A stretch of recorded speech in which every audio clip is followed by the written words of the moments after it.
అమరావతి రాజధానిపై కీలక అప్డేట్ వచ్చింది. అమరావతి రాజధాని ఔటర్ రింగ్ రోడ్లో మరో 4 చోట్ల మార్పులు చోటు చేసుకోబోతున్నాయి. ఇప్పటికే 2016లో ఇచ్చిన అలైన్మెంట్ ప్రకారం 4 మార్పులను కోరారు. ఆ మార్పులకి కేంద్రం అంగీకరించింది. ఆ తర్వాత కూడా మరో 4 చోట్ల మార్పులు చేయాల్సి వచ్చింది.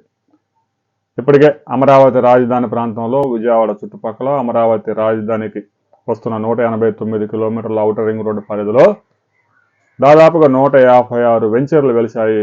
అదిగో ఔటర్ రింగ్ రోడ్డు, ఇదిగో ఔటర్ రింగ్ రోడ్డు అంటూ రియల్ ఎస్టేట్ వ్యాపారం కొనసాగిస్తున్నారు. అయితే ఔటర్ రింగ్ రోడ్డు అలైన్మెంట్లో మార్పులు చోటు చేసుకున్న ఆందోళన చెందాల్సిన అవసరం లేదు. అలైన్మెంట్లో మార్పులు అంటే అదేదో భారీ మార్పులు కాదు. ఇక్కడున్న ఔటర్ రింగ్ రోడ్డు ఇంకో కిలోమీటర్కో 2 కిలోమీటర్లకు అవతల పోయే పరిస్థితి లేదు.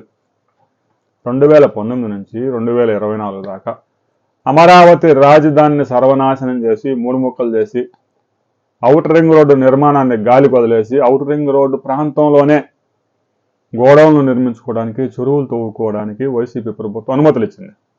దీంతో తప్పనిసరి పరిస్థితుల్లో ఔటర్ రింగ్ రోడ్డు అలైన్మెంట్లో మార్పులు చేయాల్సి వస్తూ ఉంది.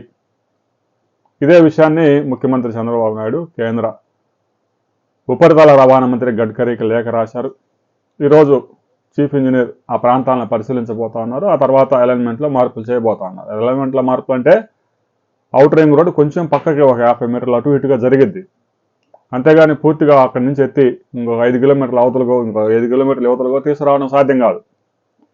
రాబోయే కొద్ది రోజుల్లో ఏ ప్రాంతాల్లో ఈ ఔటర్ రింగ్ రోడ్ అలైన్మెంట్లో మార్పులు చోటు చేసుకోబోతా ఉన్నాయి. 70 మీటర్లకే పరిమితం చేస్తారా, 150 మీటర్ల భూమి సేకరిస్తారా అనే విషయంలో కూడా ఈరోజు క్లారిటీ వస్తుంది. ఆ తర్వాత మరిన్ని వివరాలతో మరో వీడియోలు తెలుసుకుందాం.